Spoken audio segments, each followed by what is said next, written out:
Greetings and welcome back to Room 303 and our chats with Emily, as we are calling our readings through the poetry of Emily Dickinson, the poems contained in the Johnson edition. And today we turn now to poem 147, Bless God, He Went as Soldiers. Poem again, 147. Now, our hearts at Worland High School today are heavy with the passing of the great teacher, warrior Glenn Simmons, colleague and dear friend of mine, and I want to dedicate this lecture to him and to his family. We are, of course, in mourning for the loss of our great pal.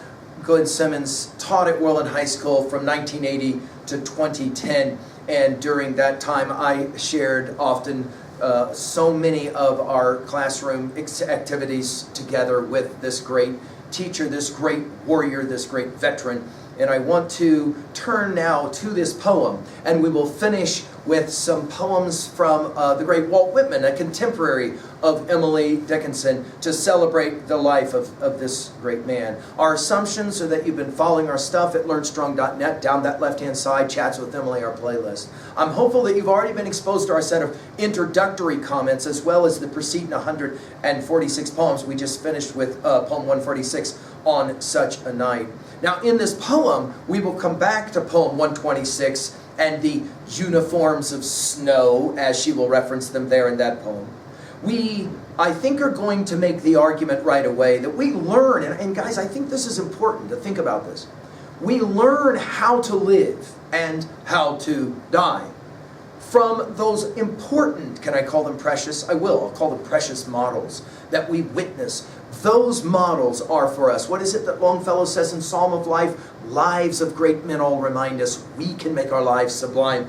And departing, leave behind us footprints on the sands of time. Footprints that perhaps another sailing or life saw Lamena, forlorn and shipwrecked brother, seeing shall take heart again. And I want in our tribute here to celebrate the life of Glenn Simmons. He was one of those that left footprints in the sands for so many of us. Now we're back to another tribute poem here for Emily. We've seen several of these already, where she will celebrate someone who is unnamed, clearly a soldier, however. And I want to point out the repetition of this poem. Bless God, grant God, please God. Let's enjoy the poem. Bless God. He went as soldiers, his musket on his breast.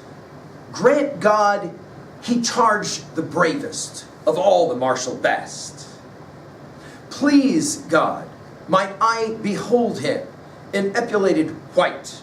I should not fear the foe then, I should not fear the fight. Exclamation point. Now, as we work through this set of lines, notice the balance and the brilliance of, notice the repetition. We begin with bless God. The only use in all of Emily's poetry is here in poem 147.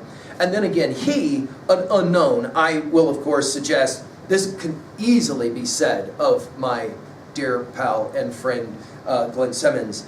Bless God. He went as soldiers, and we will in fact finish our brief comments here with Walt Whitman's Drum Taps, that great collection, as we talked about as we did all of those poems in our series Talks with Walt, where we did every poem of the deathbed edition of Walt Whitman's Leaves of Grass. And you'll remember that when I got to the Drum Tap section, I pointed out that there is something profound about celebrating the great sacrifice of those who have died on our behalf, yes.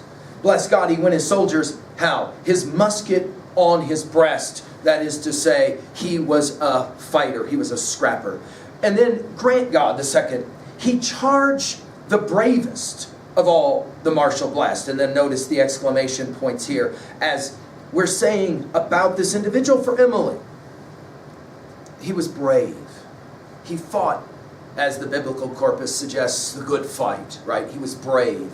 And then finally, please God, might I behold him. Now, there are some who will read this as literally, I want to look at photographs, or for us today, photographs or some image drawing.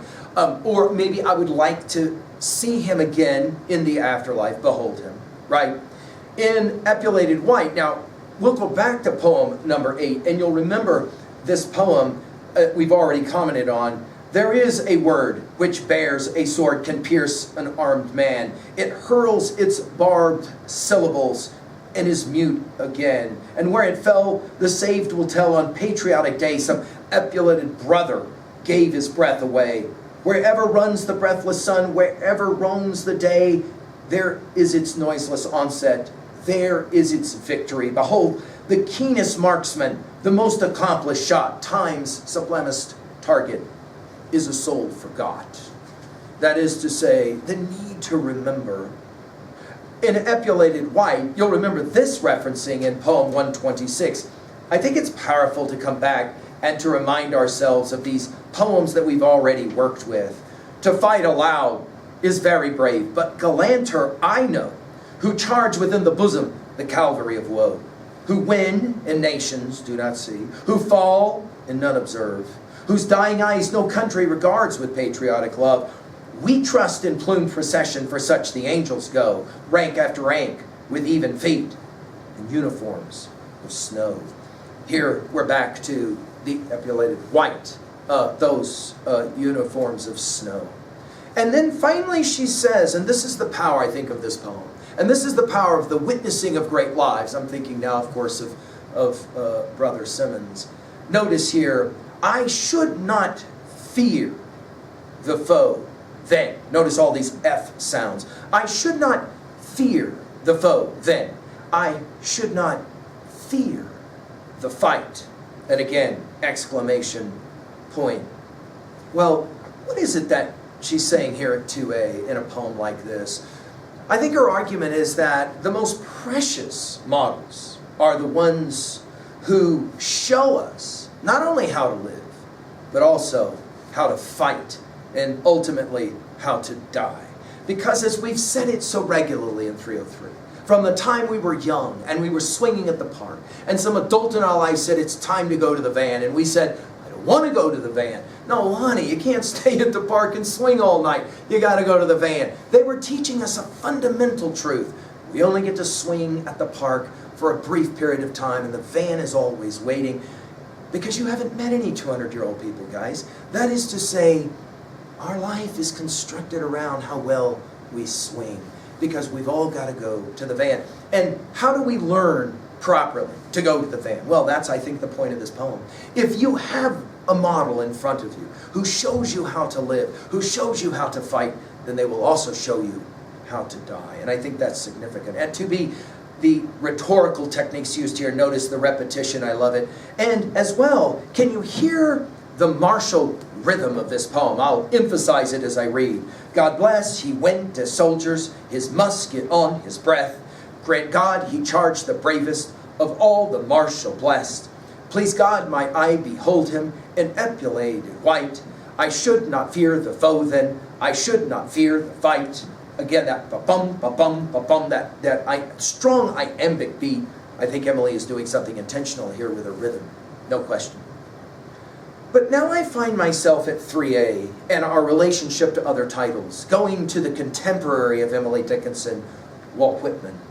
And I can't help but think about a passage that Glenn loved so much in Song of Myself, passage 6, where a child comes and asks the teacher, Walt Whitman, what is this grass? And the response is, first of all, what Glenn always loved to say to his students, what do you think? You tell me what you think. There's all great teachers do this. At the end of these lines, the poet teacher will say, I wish I could translate the hints about the dead young men and women, and the hints about old men and mothers and the offspring taken soon out of their laps. What do you think has become of the young and old men? And what do you think has become of the women and children? They are alive and well somewhere. The smallest sprout shows there is really no death. And if ever there was, it led forward life and does not wait at the end to arrest it and cease the moment life appeared. All goes onward and outward. Nothing collapses. And to die is different from what anyone supposed, and luckier. The other Whitman passage that I want to read and share with you is from the drum tap section, a section that Glenn Simmons loved. And the race of veterans. Now, we've already given full annotative comments on both of these passages at Talks with Walt, but I just want to enjoy one more time this passage. Race of veterans, race of victors, race of the soil ready for conflict, race of the conquering march. No more credulity's race, abiding tempered race, race henceforth owning no law but the law of itself, race of passion and the storm. Now, how to own a poem like this, a text like this? I can ask you at 3B. Who in your life, in my life it was Glenn and a few others like him, warrior teachers, who has it been in your life that has shown you how to live, how to fight, and then maybe how to pass, how to die? I cannot help but think of Emily's famous poem 919, and I'll finish my comments here with poem 919 as I finish my tribute to the great Glenn Simmons. Emily writes, "If I can stop one heart from breaking, I shall not live in vain. If I can ease one life the aching, or cool one pain, or help one fainting robin unto his nest again, I shall not live in vain." I wish to say goodbye to our old pal, Glenn Simmons. Thank you.